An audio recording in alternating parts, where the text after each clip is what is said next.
Hi friends, ඔගොල්ලෝ හැමෝම හොඳින් ඇති කියලා හිතනවා. ගිය අවුරුද්දේ නොවැම්බර් මාසයේ දවස් 21ක වැකේෂන් එකට මම මැලේසියාවේ ගියා. ඉතින් ඒ වෙලාවේ ගොඩක් අය මගෙන් ඇහුවා කොහොමද මගේ එක්ස්පීරියන්ස් එක සහ කොහොමද මේ ඒ ගමන ගැන විස්තර කියලා. මොකද මම මේ ගමන ප්ලෑන් කරේ සෝලෝ ට්‍රිප් එකක් විදිහට. ඉතින් හැමදේම මම තනියම තමයි අරේන්ජ් කරගත්තේ. ගොඩක් අය විස්තර අහලා තිබිච්ච හින්දා මට හිතුණා ඒ මම එක්ස්පීරියන්ස් කරපු ජර්නි එකේ ඔක්කොම වීඩියෝස් ටික එකට එකතු කරලා වීඩියෝ සීරීස් එකක් විදිහට ඕගොල්ලන්ට අරගෙන එන්න.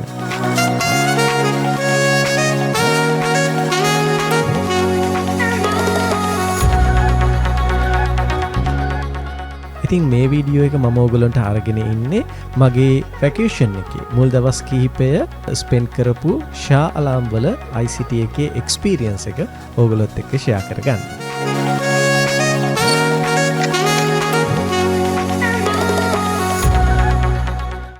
මගේ වැකේෂන් එක පටන් ගන්නේ නොවැම්බර් මාසේ 3 වෙනිදා. 3 වෙනිදා ඉඳන් 24 වෙනිදා වගේ වෙනකන් තමයි මම මගේ වැකේෂන් එක විදිහට ප්ලෑන් කරේ. ඉතින් 3 වෙනිදා උදේ ෆ්ලයිට් එකක් තමයි මම බුක් කරේ. මේ හේතුව උදේ ෆ්ලයිට් වලට ගාණ ටිකක් අඩුයි.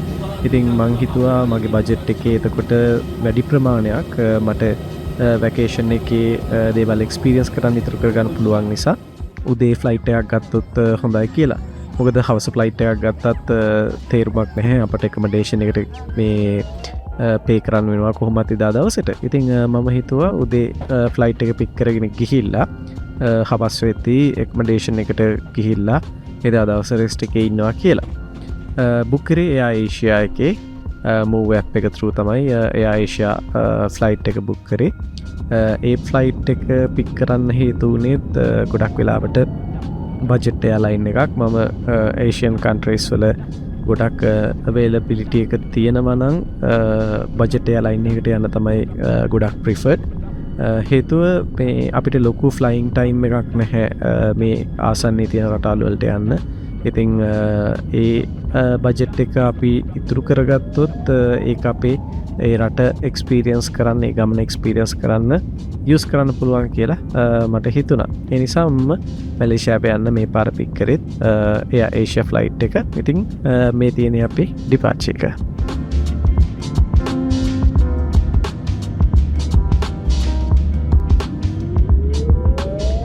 නිගම්බු ලැගුන් එකකින් පාස් වෙනවත් එක්කම අපේ ෆ්ලයිට් එක ක්ලවුඩ් හයිට් එකට එනවා. ඉතින් මෙන්න මේක තමයි ලස්සන වීව් එක. මම මේ වීව් එක බලන්න ඕන හින්දාම තමයි මේ පරත් වින්ඩෝ සීට් එකක් බුක් කරේ. මට කලින් අවස්ථාවක් හම්බෙලා නැහැ මේ වෙලාවට ලංකාවෙන් ඩිපාර්චර් වෙන ෆ්ලයිට් එක යන්න. මේ තියෙන ෆ්ලයිಯಿಂగ్ ටයිම් එකේ මං ආසම් වෙලාව. ෆ්ලයිට් එක ලංකාවේ මධ්‍යම කඳුකරේ උඩින් යද්දී ඕගොල්ලන්ට මෙන්න මේ වගේ ලස්සන වීව් එකක් බලා ගන්න පුළුවන්. වින්ඩෝ සීට් එකක් බුක් කරපු හින්දාම ඒ ඇහැට පේන හැම වීව් එකක්ම කැප්චර් කරගන්න ඕගොල්ලන්ට අවස්ථාව තියෙනවා.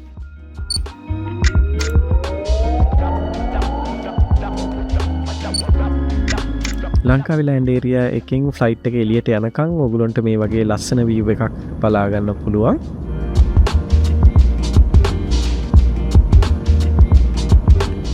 ඊට පස්සේ අපිට හම්බෙනවා අපේ ඉන් ෆ්ලයිට් මීල් එක. මේ තියෙන්නේ මම ඕඩර් කරපු මීල් එක.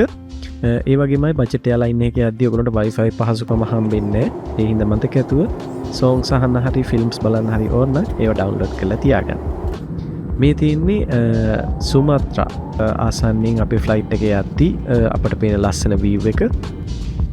දැන් අපි කොලාලම්පුර් එයාපෝට් එකට ලෑන්ඩ් කරන්න තමයි ලෑස්ති වෙන්නේ. පැයතුනහමාරක විතර ගමනකින් පස්සේ අපි කොලාලම්පුර් එයාපෝට් එකට මේ විදිහට ලෑන්ඩ් කරා.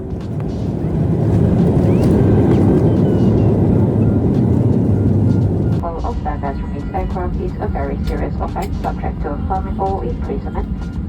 Para tatang Maryamati, kapatalaman kilapagandir pangatabang sa Kuala Lumpur Terminal 2. කොලාලම්පුර් කට ඇත්තටම එයාපෝට් එකේ ඉඳලා කොලාලම්පුර් වලට සාමාන්‍ය වෙහිකල් එකක ගියොත් පැයක විතර ගමනක් තියෙනවා. මොන පැය 3මාරක විතර ගමනකින් පස්සේ මැලේසියා වලට ආවා. දැන් යන්න තියෙන්නේ ෂා අලාම් වලට. එහේ ICT එකේ තමයි අද පළවෙනි එකමඩේෂන් එක බුක් කරලා තියෙන්නේ. අද රෑ හෙට රෑ කියන නයිට් එකම එහෙ තමයි ඉන්න ප්ලෑන් එක තියෙන්නේ. ඊට පස්සේ දවසේ තමයි ඉපෝ වලට යන්න අදහස තියන් ඉන්නේ. ඉතින් පොඩි වෙලාවක් එයාපෝට් එකේ ඉමිග්‍රේෂන් එක කස්ටම් එක තු ඇවිල ලගේජස් ටික කලෙක් කරගෙන මම ග්‍රැබ් එකක් දැම්ම ශාලාම්වලට යන්න. මම ශාලාම්වලට එනකොට රෑ 7:00 විතර වුණා මට මතක විදිහට.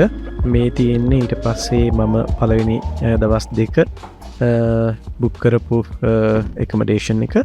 මම බුක් කරේ පාර්ට්මන්ට් ටයිප් ප්‍රොපර්ටි එකක්. ඉතින් මේකේ අපට ඔක්කොම ෆැසිලිටිස් ටික හම්බෙනවා. වොෂ්රූම් එක, ලිවිං ඒරියා එකක්, සෝෆා එකයි ටීවී එකයිත් එක්ක. ඒ වගේම ඔයාලට මොන හරි වෙනවා නම් කිචන් අයිටම්ස් ඔක්කොම ටික තියෙනවා වොෂ් මැෂින්ස් වල ඉඳලා. බෙඩ්රූම් එකේ බැල්කනි වීව් එකට ගියාම අපට ICT එක ලස්සනට රැට බලා ගන්නත් අවස්ථාව තියෙනවා. ඉතින් මේ ප්‍රොපර්ටි එක බුක් කරන්නත් විශේෂම හේතුව උනේ ඒක. මොකද මෙතනට ඩිරෙක්ට් ඇක්සස් තියෙනවා ICT එකට. ඉතින් ඔයාලා ICT එක එක්ස්පීරියන්ස් කරන්න ඉන්නවා නම් මෙතන ඔයගොල්ලෝ බුක් කරොත් හරිම කන්වීනියන්ට්. ගොඩ දෙනෙක්ට ඉන්නත් පුළුවන් අවශ්‍ය නම් සහ ඔයාට ලිෆ්ට් එකේ කෙලින්ම ICT එකට යන්න පුළුවන් මේ ප්‍රොපර්ටි එක බුක් කරොත්. ඊට පස්සේ දින එක ගන්න මම අපාර්ට්මන්ට් එකකින් පල්ලෙහාට ආවා. මේ බලන්න මේ තියෙන්නේ ඒ ICT එකේ එක මූවීස් වල විදිහට හදපු සෙට්ස් තියෙනවා, ලස්සන සෙට්ස්. ඒවයි ඔයගොල්ලන්ට ලස්සන පින්තූර ගන්නත් පුළුවන්. මේ තියෙන්නේ හැරි පොටර් එකට අදාළ සෙට් එක. ඊට පස්සේ මම ආවා පල්ලෙහා රෙස්ටොරන්ට්ස් ගොඩක් තියෙනවා. ඒකෙන් එක කැෆේ එකකට ඇවිල්ලා මේ තියෙන්නේ මම දින එකට try කරපු මගේ පළවෙනි මීල් එක. ඒ මීල් එක ගැන නම් කියන්න වචන නෑ. ඇත්තටම මාර්ම රසයි.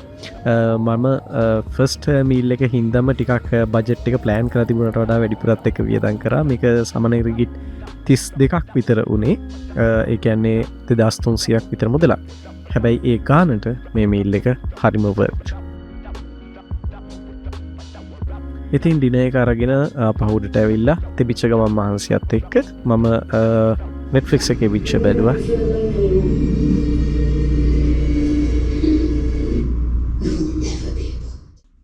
ඉතින් ඔන්න ඔය විදිහට තමයි මගේ පළවෙනි දවස ICT එකේ ගත වුණේ.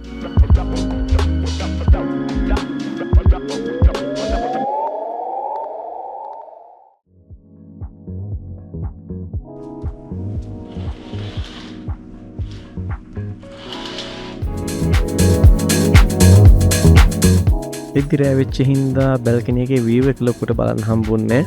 හින්දා උදේ නැගිට්ටාම මට හිතුණා පොඩ්ඩක් වීව් එක චුට්ටක් බැලුණා හොඳයි කියලා. හවස ICT එකේ තියෙනවා ග්ලාස් ග්ලයිඩ් එකක්. ඒක ටිකට් එකක් දාලා හවස කියන්නේ රැට තමයි ලස්සන. ඇත්තටම රැට යන්න තමයි ප්ලෑන් එක තියන් ඉන්නේ. සතිය දවසක් ඉඳලා ලොකුට ක්‍රවුඩ් එක නැති වෙයි කියලා හිතනවා. ඒක තමයි අද ලොකු ප්ලෑන් එකකට තියෙන. යාරෙන් ඉතින් මෝල් එකේ පොඩ්ඩක් ඇවිදින්න යන්න දවල් වෙලා. ඔය ටික තමයි ප්ලෑන් එක තියෙන්නේ. ඊයේ පල්ලෙහාට ගියපු වෙලාවේ පොඩි බේකරි අයිටම්ස් වගේක් ගෙනාවා. ආයි උදේ පල්ලෙහාට යන කම්මැලිින්ද. ඒක මේ තමයි අද උදේට කෑමට දාගන්නේ. ඔහොම තමයි ප්ලෑන් එක. බලමු. දවල් වරුව රිලැක්ස් එකේ ඉඳලා හවස වෙද්දි මම ආවා ICT එක පැත්තේ ඇවිදින්න. ඉතින් මෙතන එක ලස්සන තැන් තියෙනවා. එක ගේම්ස් තියෙනවා ඔයාලට ප්ලේ කරන්න පුළුවන්. ඉතින් මම ඇවිදින් යද්දි මට හිතුණා පළවෙනියටම මෙන්න මේක try කරන්න. මේ ඇවිල්ලා immersive winter world කියන attraction එක ICT එකේ තියෙන. මෙතන එහෙම මුකුත් ලොකුවට ඔයාලට ජැකට්ස් එහෙම ඕන වෙන්නේ නැහැ. එහෙම ලොකු සීතලක් නැහැ. මේකින් ඔයාලට හම්බෙන්නේ වින්ටර් වර්ල්ඩ් එකේ තියෙන immersive experience එකක්. ඉතින් digital techniques use කරලා ඒගොල්ලෝ මේ වින්ටර් වර්ල්ඩ් එකේ තියෙන feeling එක ඔයගොල්ලන්ට ලබා දෙන්න උත්සාහ කරලා තියෙනවා.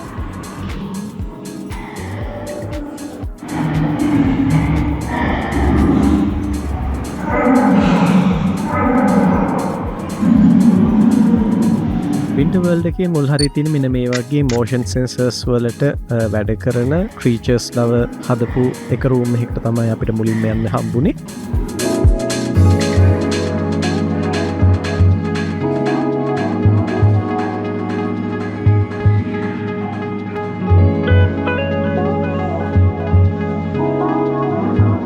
ඊට පස්සේ අපට හම්බෙන මෙන්න මේ චෙම්බර් එකත් ටිකක් ෆේමස්.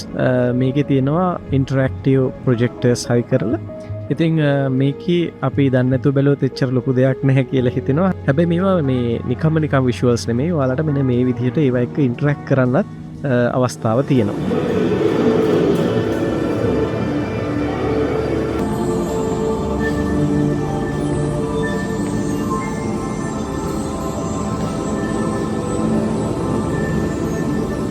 ඊට පස්සේ මං ගියපු මෙන්න මේ ස්ටූඩියෝ එකත් මං හරි ආසවෙච්ච තැනක්. එතන ඊර වෝල්ස් එක්ක ලස්සන ලෑම්ප්ස් තියෙනවා උඩ සීලින් එකේ. ඉතින් ඔයාට මෙන්න මේ වගේ ලස්සන වීඩියෝස් ෆොටෝස් ගන්න පුළුවන් මේ තැනට ගියොත්.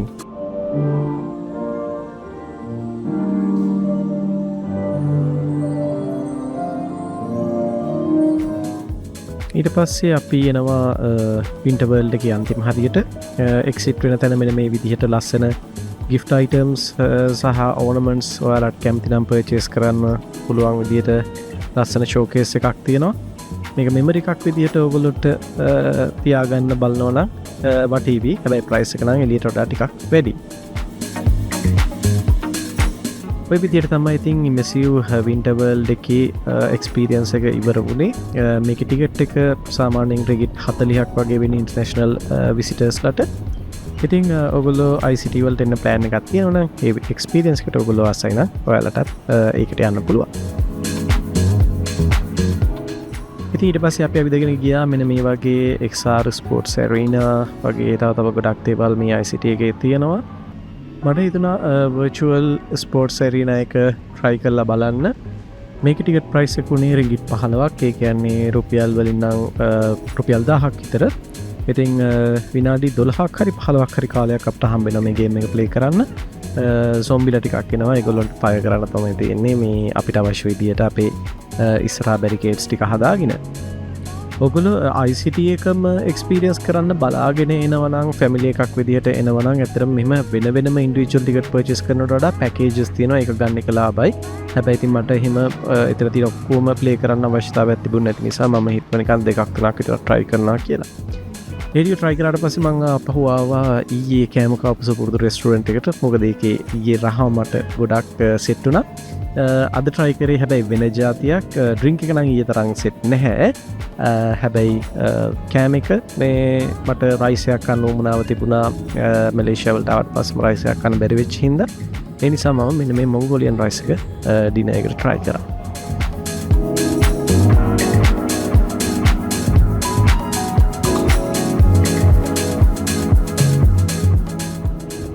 ඩිනර් එක අරන් ඉවර වෙලා එහෙම පාර ක්‍රොස් කරලා මම මේ යන්නේ වෝටර් ග්ලයිඩ් එක තියෙන පැත්තට. ඉතින් ඒ පැත්තට යන්න තියෙන්නේ අපිට සෙන්ට්‍රල් පාක් එක හරහා.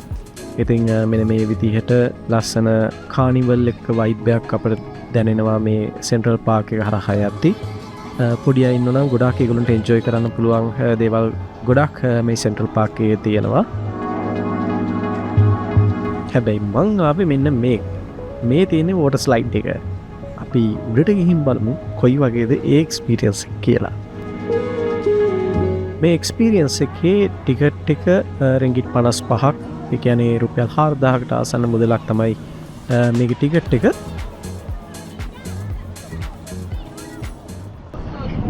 මේ චන්ඩියා වගේ උඩට ආවට හොඳ ටින්කිරි එකක් පෙරලා ගන්න යන්නේ.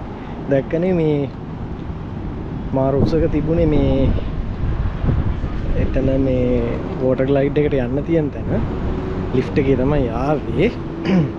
හැබැයි දැන් අන්තිමට මෙන්න මේක තමයි අපිට ඉන්න තියෙන තැන. මොකද කියන්නේ ග්ලාස් එක ට්‍රස් කරලා යනවාද? ඉතින් බලමු මොනවා වෙන්නද නේ.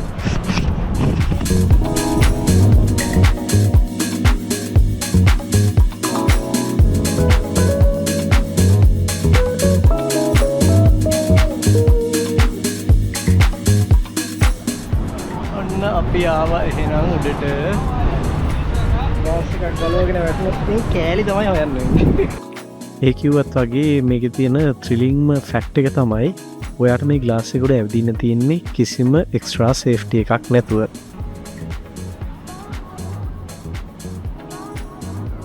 මේ වටේ පිටේ බලද්දි හරි ලස්සනයි. මේ බිම් බලන්න නැතුව ඉන්න එක තමයි තියෙන්නේ. බිම් බැලුවොත් ප්‍රශ්නේ. නෑ එහෙම ගානක් නෑ මේ ටිකක් වෙලා ඉන්නකොට ඒක හරියනවා. අර පළවෙනි පාරම නිකන් මේ බිම් බලද්දි තමයි පොඩ්ඩක් නිකන් එකපාරට පොඩි බයක් දැනෙන්නේ. හැබැයි දැන් එහෙම ගානක් නෑ. මෙතනදී මේ අර ටිකක් වෙලා ඉන්නකොට කොන්ෆිඩන්ස් එක හැදෙනවා ඒක වැටෙන්නේ නැහැ කියලා. හැබැයි ඉතින් වීදුරුනේ වැටෙන්නත් පුළුවන්. වැටුනොත් ඉවරයි. ඉතින් ඇත්තටම බෝටර් ස්ලයිඩ් එකේ යන්න හිතාගෙන උඩට ආවට මෙහෙම එක්ස්පීරියන්ස් එකක් තියෙවි කියලා මම දැනගෙන හිටියේ නැහැ. මේක ඇත්තටම ටිකක් වෙලා ඇවිදිනකොට අපි නිකන් අහසේ ඇවිදිනා වගේ ගතියක් ඇත්තටම දැනුණා. ඒක මම මාර එන්ජොයි කරා. මෙතන මේ වටින කියන දේ මොකක්ද දන්නවද?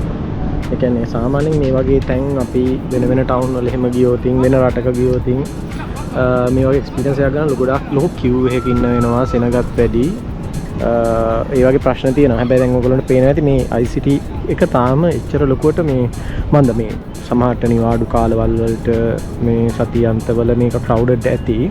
හැබැයි මේ ඒ තැනේ ප්‍රමාණයට සාපේක්ෂව මම හිතන්නේ එච්චර තාම මේ මෙතන ලොකුවට බිසි වෙන්නේ නැහැ සතියේ දවස්වල. දන්නේ නැහැ. ඊයේ අදයි දවස් දෙක ගැන මම බලලා කියන්නේ. සාපාකේ 11ට වහන හින්දා මේ අඩුත් දන්නෙත් නැහැ. ඉතින් ග්ලාස්වෝ එකේ ඇති තරම් වෙලා ඉඳලා ඊට පස්සේ මම මෙතනින් පල්ලෙහාට ආවා වෝටර් ස්ලයිඩ් එකට යන්න. ඉතින් ඒගොල්ලෝ මේ විදියට පොලිතින් කවර්ස් ඕගොල්ලන්ට දෙනවා.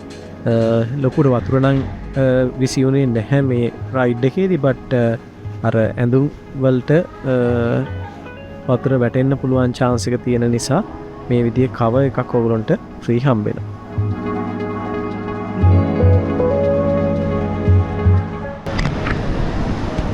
ගහරවලකින් බහලා ඇවිල්ලා ඔය පොඩි වයිප් එකක් තියනානේ.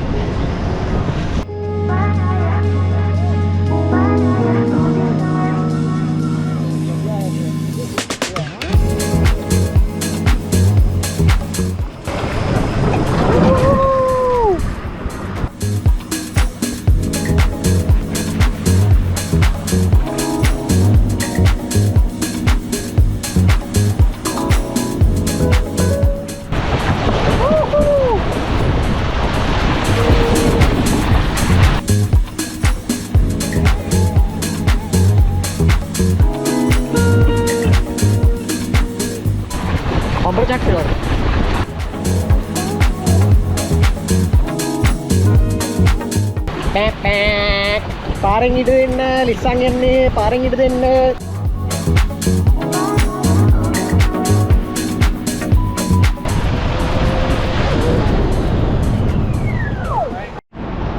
කොහොමෙන් කොහොම හරි ජීවිතය වේරගෙන පල්ලෙහාට ආවා. මේ ආතල් ලොකු වෙලාවක් තිබුණේ. හැබැයි හොඳයි. අර ගොඩක් thrilling experience එකක් ඇත්තට මේ water glide එකට වඩා අර glass walk එක තමයි ඒක පට්ට. ඒ කියන්නේ first time මේ එච්චර උඩක ඉඳන් නිකන් පල්ලෙහා පේන තැනක ඇවිදිනවා කියන එක කියන්නේ මාර ගති. ඒ first experience එක. ඊට පස්සේ මේ කොහොම හරි තප්පර 20ක් 30ක් විතර යනකම් පොඩ්ඩක් ඇවිදින්න අමාරු ගතියක් තිබුණා උඩ.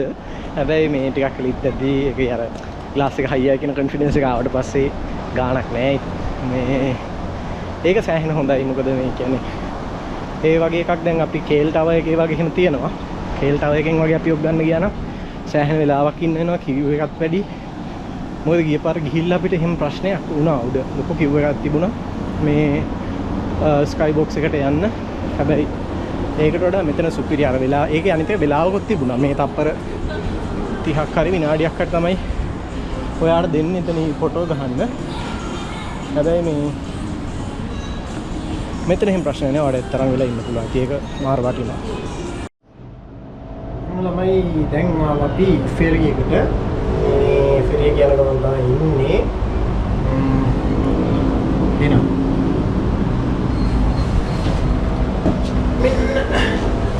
මෙන්න මේ වගේ දැන් ෆෙරි එකේ උඩම ඉන්නේ අපි. පේනවනේ. තමයි ඉතින් තියෙන්නේ. චල්ලුවට මේ බයක් කරේ මේ නම් දැනෙන්නේ. අර නිකන් නියම එකකින් පොඩ්ඩක් හොඳයි. ලස්සනට view එක බලන්න පුළුවන්.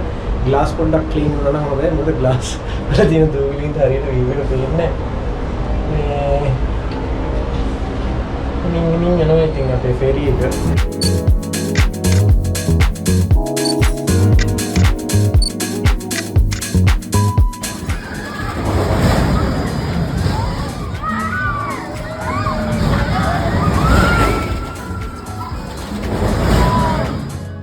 ඉතින් මං ගියපු ඒ ඇක්ටිවිටීස් ඇරුණාම මේ සෙන්ට්‍රල් පාර්ක් එකේ එහෙම ගොඩාක් මේ විදිහේ රයිඩ්ස් තියෙනවා ඔයගොල්ලන්ට යන්න පුළුවන්. ඒවා පේපර් රයිඩ්ස්. ඔයගොල්ලෝ යන විදිහට තමයි ඒවට ගිවන් තියෙන්නේ. එවනම් පොඩි ගාණක් තමයි ටිකට් එකක් වෙන්නේ.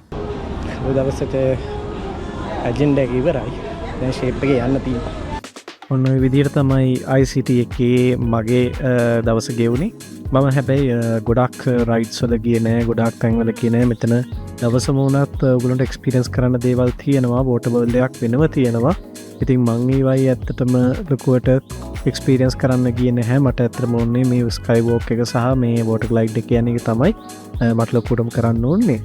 මේක ගොඩක්ම ෆැමිලි ෆ්‍රෙන්ඩ්ලි තීම් පාර්ක් එකක්. ඉතින් පොඩි අය එක්ක එහෙම ඔයගොල්ලෝ එනවා නම් ඇත්තටම මේකේ දවසම වුණත් ස්පෙන්ඩ් කරන්න පුළුවන් ලස්සන ඇට්‍රැක්ෂන්ස් ඇක්ටිවිටීස් ගොඩක් තියෙනවා. ඉතින් ඔන්න මට මේ අද දවස ගෙවුනේ මේ ICT එකේ වටේ පොඩ්ඩක් ඇවිද්දා ගේම්ස් කීපයක් සෙල්ලම් කරා. වෝටර් ග්ලයිඩ් එක තමයි අද මට දැනෙච්ච ලොකුම මේ එක්ස්පීරියන්ස් එක. හැබැයි වෝටර් ග්ලයිඩ් එකත් වඩා අර උඩ ග්ලාස් වෝක් එක ඒක සුපිරි. හෙට ටිකක් ලොකු දවසක් මේ වැකේෂන් එකේ ලොකුම දුරක් මෙහි ආවට පස්සේ ට්‍රැවල් කරන්න තියෙන ගමන තියෙන හෙට. ඒ තමයි ඉපෝ වලට යන්න තියෙනවා.